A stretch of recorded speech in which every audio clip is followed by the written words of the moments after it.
Mari kita berdoa, saudara-saudari. Oh Tuhan Yesus, oh Tuhan Yesus, oh Tuhan Yesus, gembalakan kami sore ini Tuhan.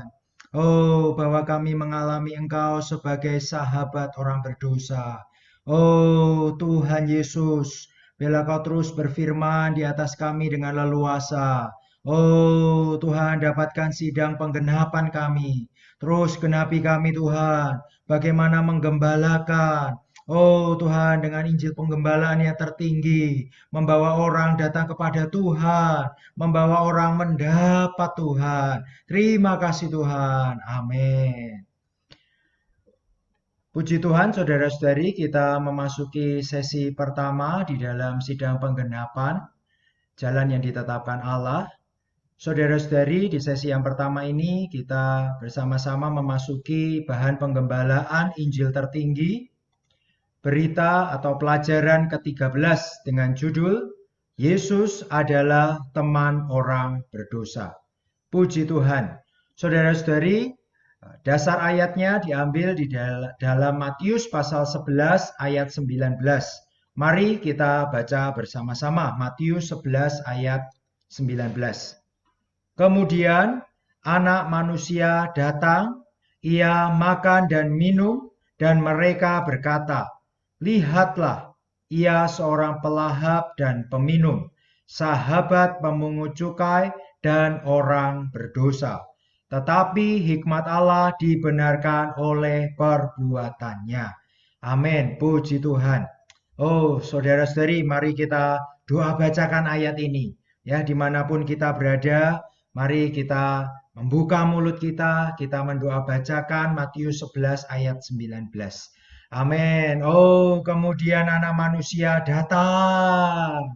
Amin. Anak manusia datang. Amin. Ya, ia makan dan minum. Puji Tuhan, dia anak manusia. Dia makan dan minum. Amin. Oh, ia makan dan minum. Oh, dan mereka berkata, "Lihatlah, ia seorang pelahap dan peminum." Oh, Tuhan Yesus. Oh, Tuhan, Kau dihina. Oh, Kau disebut seorang pelahap dan peminum. Oh, Tuhan Yesus. Bahkan Kau sahabat pemungut cukai dan orang berdosa. Tuhan Yesus, walaupun Kau dihina. Oh, tapi bagi kami Tuhan, terima kasih Kaulah anak manusia. Kau sahabat, sahabat orang berdosa. Puji Tuhan, inilah hikmat Allah. Oh, Allah menjadi manusia. Allah menjadi sahabat orang berdosa. Puji Tuhan. Oh, karena Kau jadi manusia. Karena Kau jadi sahabat orang berdosa. Oh, kami bisa diselamatkan. Haleluya. Puji Tuhan. Yesus sahabat orang berdosa. Amin. Sungguh ayat yang manis, saudara-saudari. Ketika mendoa bacakan ini, kita bersyukur Yesus menjadi sahabat orang berdosa. Saudara-saudari, dalam kitab Injil, dalam kitab Matius yang kita baca tadi, Tuhan Yesus memang digambarkan sebagai teman orang berdosa. Karena dari sudut pandang sejarah, dia bergerak di tengah-tengah manusia, mula-mula adalah sebagai teman. Ya, mula-mula sebagai teman. Sebelum menjadi juru selamat mereka. Puji Tuhan. Tuhan Yesus datang sebagai manusia dan berteman dengan orang berdosa. Ini adalah pergerakan mula-mula di tengah manusia. Puji Tuhan, dia menjadi teman sebelum menjadi juru selamat mereka. Amin. Tetapi saudara-saudari, apakah kita nampak bahwa hari ini pun dia tetap teman kita, supaya dia bisa menjadi juru selamat kita. Saudara-saudari, kalau kita nampak hal ini, maka Yesus masih bisa menjadi juru selamat semua orang. Karena dia juga adalah teman orang berdosa.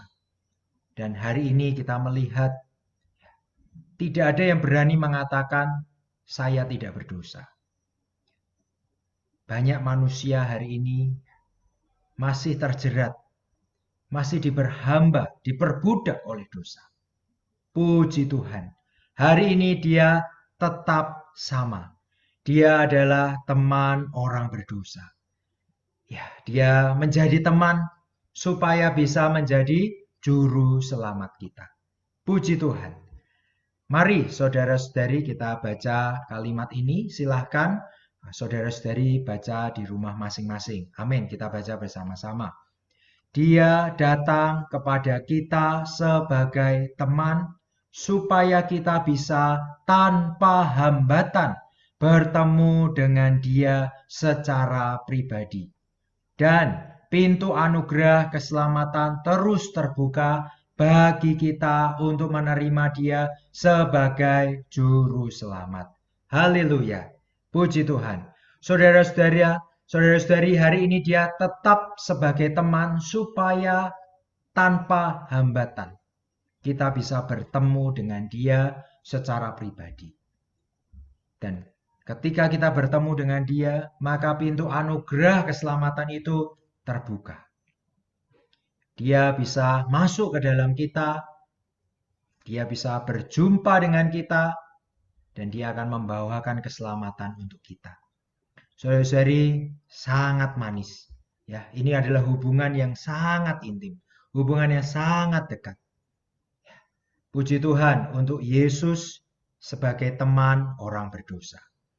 Saudara-saudari, terlalu sering mereka yang telah diselamatkan, ini mungkin banyak orang di luar sana, hanya melalui pengetahuan saja sehingga menjadi berkepala besar. Keselamatan hanya sebagai satu pengetahuan. Tetapi suatu saat sampai pada krisis, di mana mereka kehilangan sandaran yang mereka tahu itu, dan kemudian, oh iya, saya harus percaya Tuhan. Iya, saya harus minta tolong kepada Tuhan di kondisi ini. Tetapi ternyata mereka tidak bisa melakukan. Mereka tidak bisa menjumpai Tuhan, mereka tidak bisa mendapatkan Tuhan. Karena mereka mengenal Tuhan hanya dalam pengetahuan. Mungkin mereka mengenal, ya Yesus itu Tuhan. Ya Yesus itu Allah yang berdaulat di dalam segala sesuatu.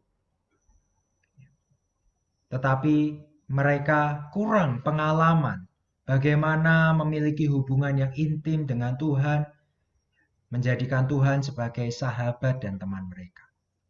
Tetapi saudara-saudari, ada juga orang yang mungkin tahu sedikit, tetapi mereka telah keluar dari diri mereka. Mereka sadar siapa diri mereka. Dan mereka menjamah Allah yang hidup. Ya, mereka menyadari bahwa keperluan mereka adalah Yesus, teman itu hidup di dalam dia, memimpin, menolong dia. Ya, ketika mereka yang demikian ini menjamah Allah, maka mereka bisa mengalami Allah yang berkembang, Allah yang bertumbuh di dalam mereka melalui iman, sehingga mereka bisa melalui pencobaan yang paling berat sekalipun. Saudara-saudari, ini adalah pengalaman orang Kristen. Pengalaman yang hanya menjamah pengetahuan, maka mereka tidak mendapatkan persekutuan yang intim. Tetapi kalau kita menjamah Tuhan, mengalami Tuhan, maka kita akan mengalami dia sebagai teman itu. Ya, saudara-saudari, semoga kita punya pengalaman yang demikian. Tuhan tidak hanya di dalam pengetahuan, tetapi benar-benar di dalam pengalaman kehidupan kita. Karena itu saudara-saudari, sangat penting kita perlu membawa orang memimpin orang untuk bertemu dengan Yesus. Saudara-saudari, penggembalaan kita adalah untuk membawa orang mengalami perjumpaan yang pribadi dengan Tuhan. Bukan hanya sekadar memberi satu pengetahuan tentang Tuhan, tetapi memimpin orang menjamah Tuhan, berjumpa dengan Tuhan. Saudara-saudari, inilah penggembalaan kita. Ya, penggembalaan kita harus membawa orang untuk bertemu dengan Tuhan. Ya, saudara-saudari, karena Yesus hari ini bukan lagi Yesus yang disalibkan, tetapi Yesus yang berkuasa. Karena itu penggembalaan kita ya perlu membawa orang untuk bisa mengenal siapa Yesus yang berkuasa ini. Mengalami bagaimana kuasa Yesus ini. Ya. Ini katakan karena itu hari ini kita menuju keselamatan bukan ke kaki salib, tetapi kepada tahta. Ya, untuk membawa orang percaya kepadanya sebagai Tuhan. Saudara-saudari, membuat orang percaya kepada Tuhan bukan hanya sekedar membuat orang tahu bahwa Yesus disalib, tetapi juga perlu membawa mereka mengenal, mengalami Yesus yang bangkit itu. Kuasa kebangkitannya juga bisa nyata di atas setiap orang yang percaya. Karena itu saudara-saudari, inilah penggembalaan kita. Tidak hanya membawa mereka tahu, tetapi juga mengalami.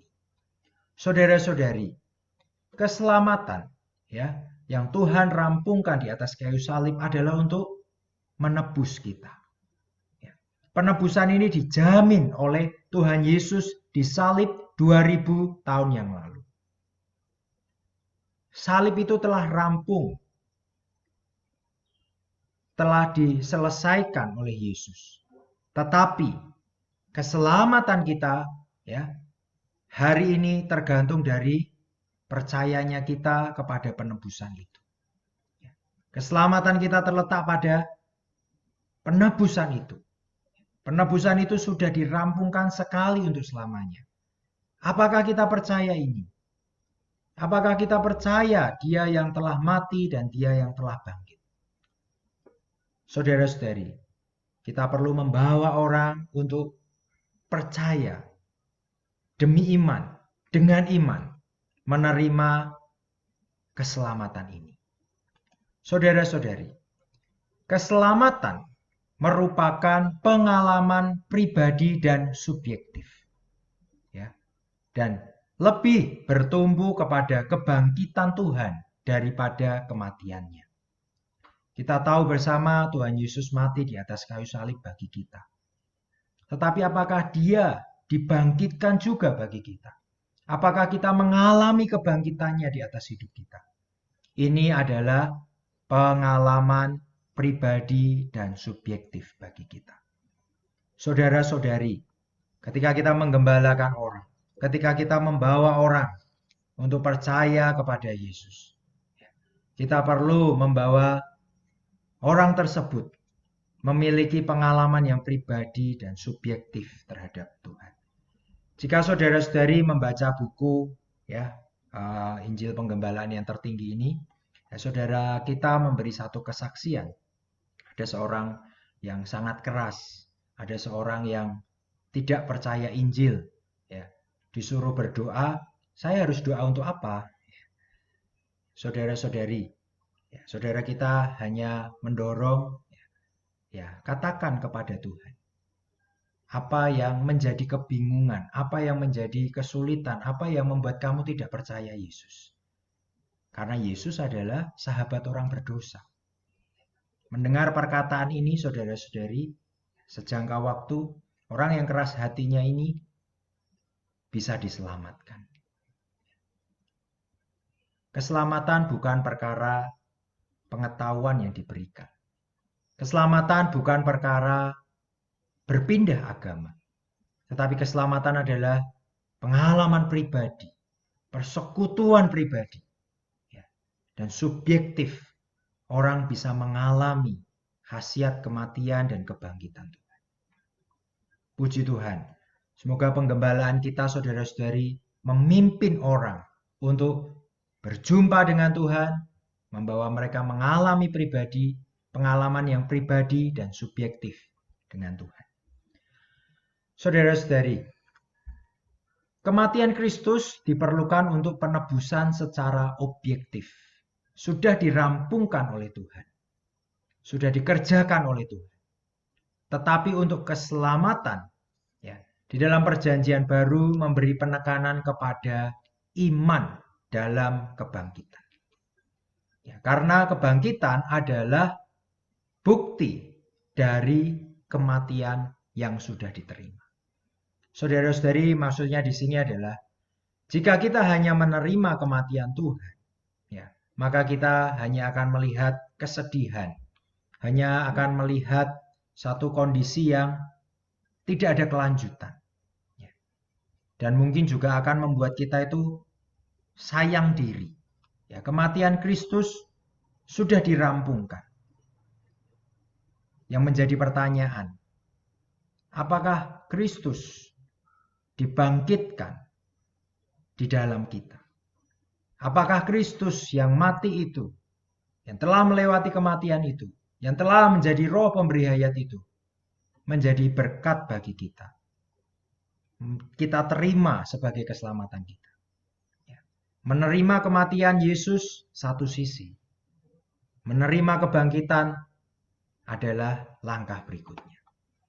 Saudara-saudari, keselamatan ini bukan pemahaman atau kemauan. Ya, saya mau terima Yesus. Yesus yang disalib itu. Ini adalah satu langkah. Tetapi selanjutnya, keselamatan ini adalah masalah bertemu dengan Allah. Apakah berkontak langsung dengan Kristus Sang Juru Selamat? Untuk bisa berkontak langsung dengan Juru Selamat, Kristus harus dibangkitkan. Kristus harus menjadi roh pemberi hayat.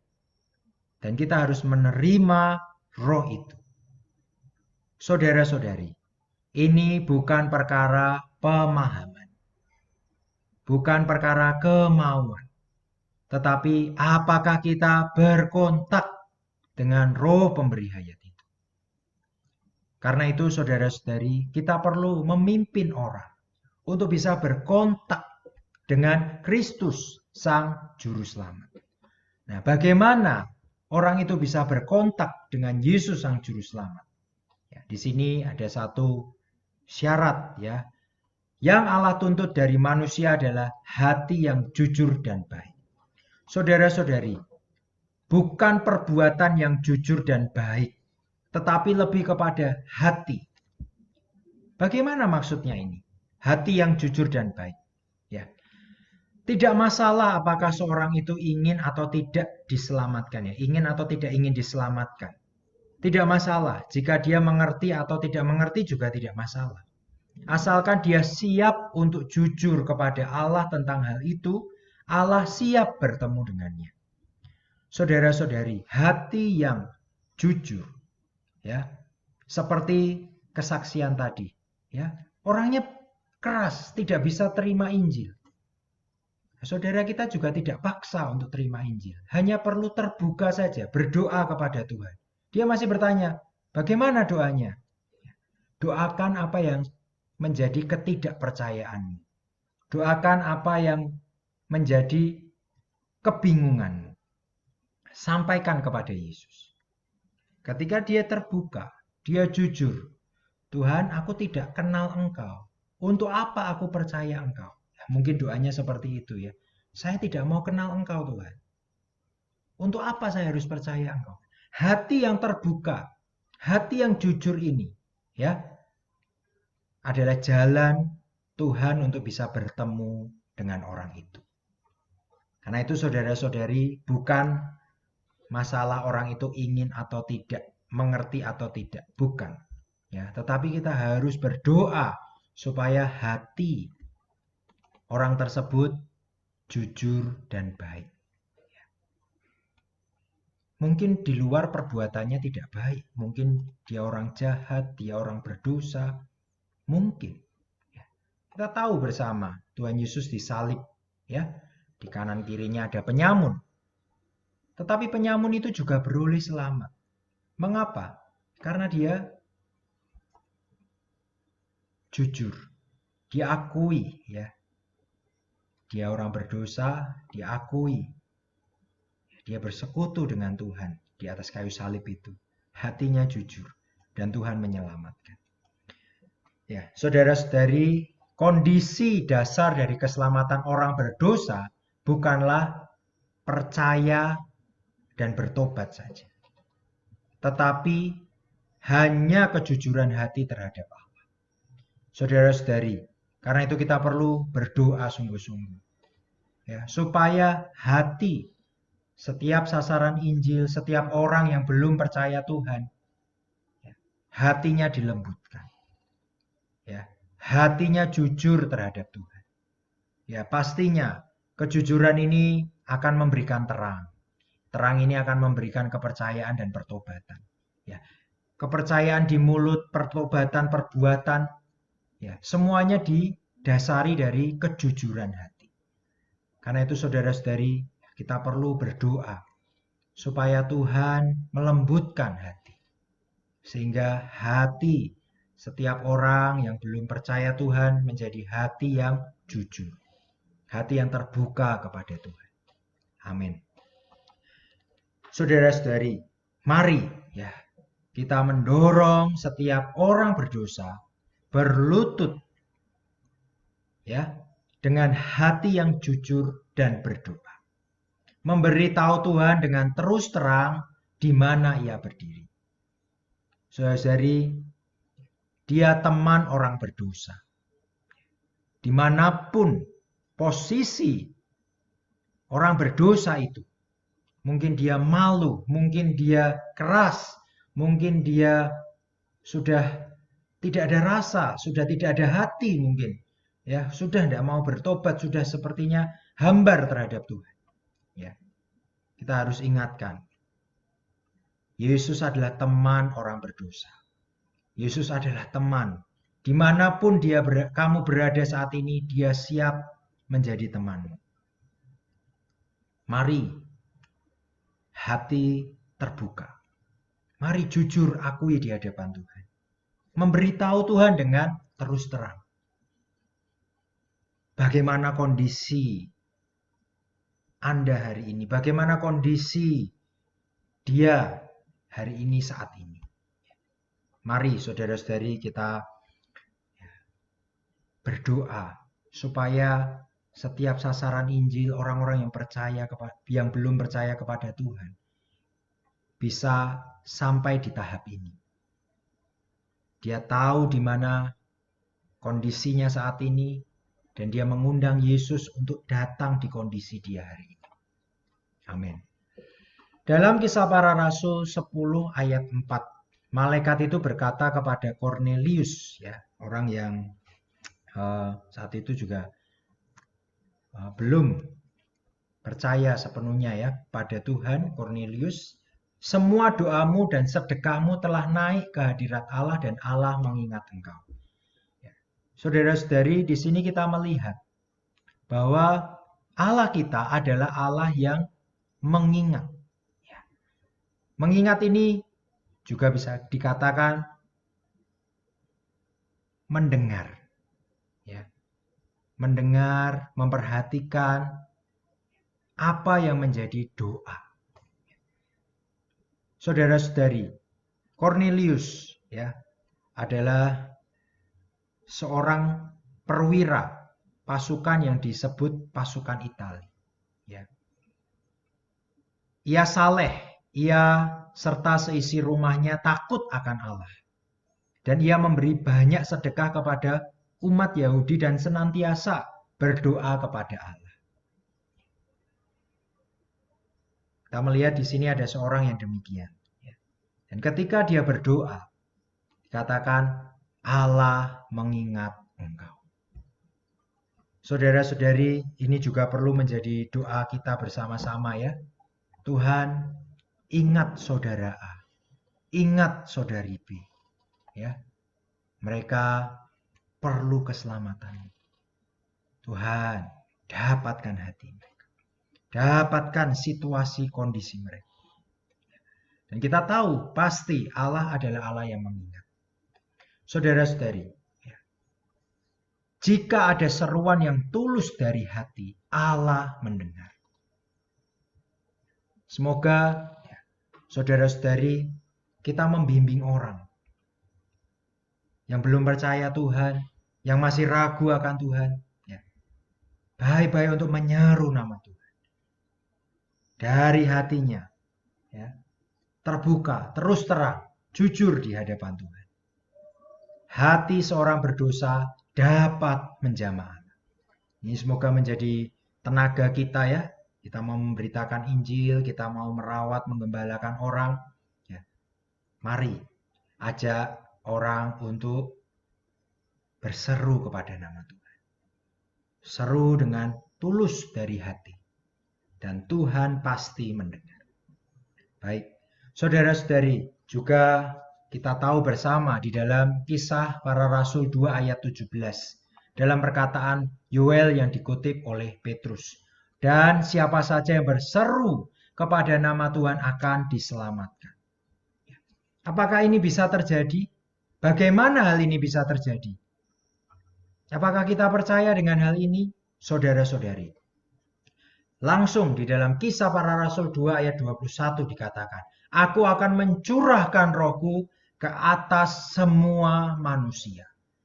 Saudara-saudari, Yesus yang di atas kayu salib telah bangkit menjadi roh pemberi hayat yang siap untuk dicurahkan ke atas manusia. Karena Roh Kudus telah dicurahkan ke atas manusia, maka satu seruan saja sudah cukup. Oh Tuhan Yesus, aku perlu Engkau. Aku terbuka padamu. Ketika kita memimpin orang berseru demikian, roh itu akan dicurahkan. Puji Tuhan. Saudara-saudari, Roh Kudus sedang menunggu untuk membawa Kristus memasuki hati para pendengar Injil.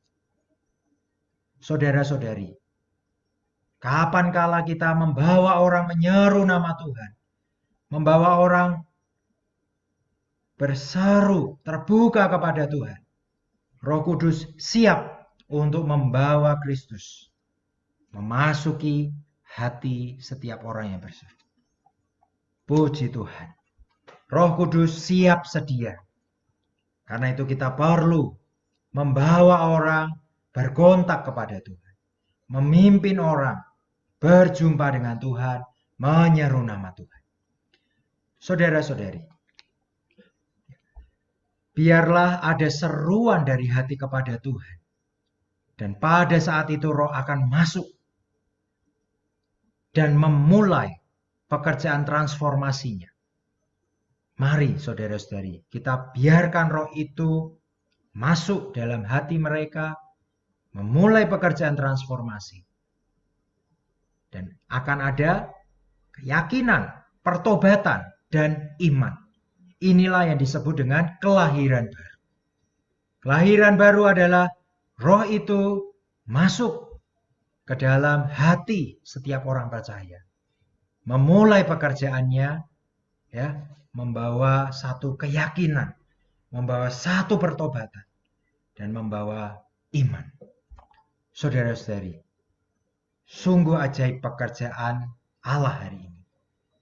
Semoga kita terus bekerja sama dengan pekerjaan Allah Tritunggal yang telah melalui proses, yang siap sedia untuk disalurkan, untuk dicurahkan kepada setiap orang-orang yang belum percaya, orang-orang yang belum beroleh selamat. Amin. Betapa luar biasanya yang bisa dilakukan Allah kita. Dia adalah Allah yang hidup, siap bertindak dengan penuh belas kasihan. Dialah sahabat orang berdosa.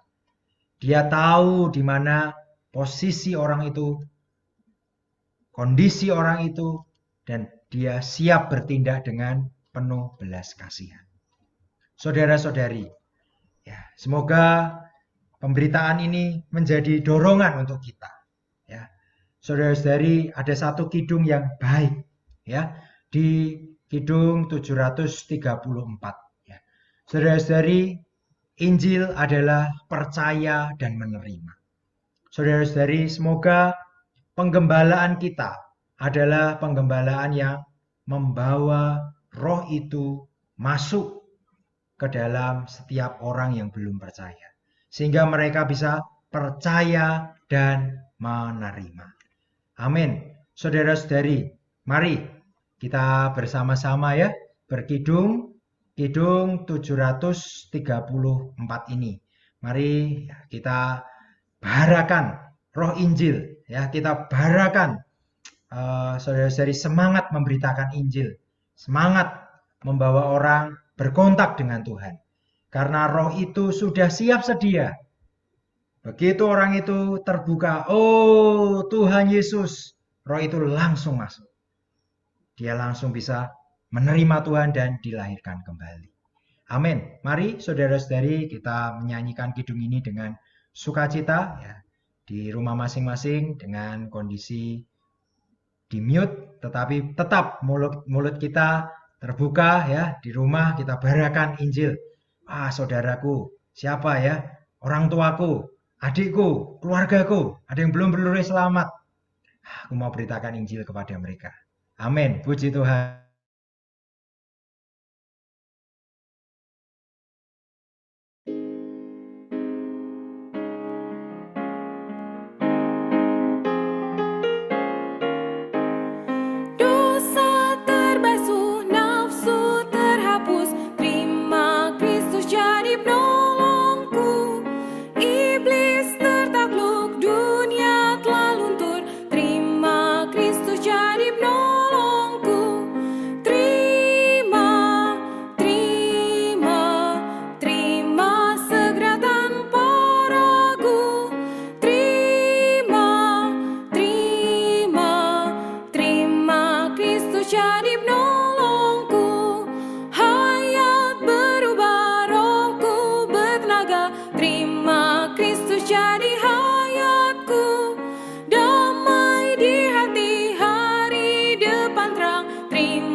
Amin. Puji Tuhan, saudara-saudari, ada sedikit revisi ya. Terima dengan hati rendah ya. Hati yang jujur, hati yang terbuka kepada Tuhan.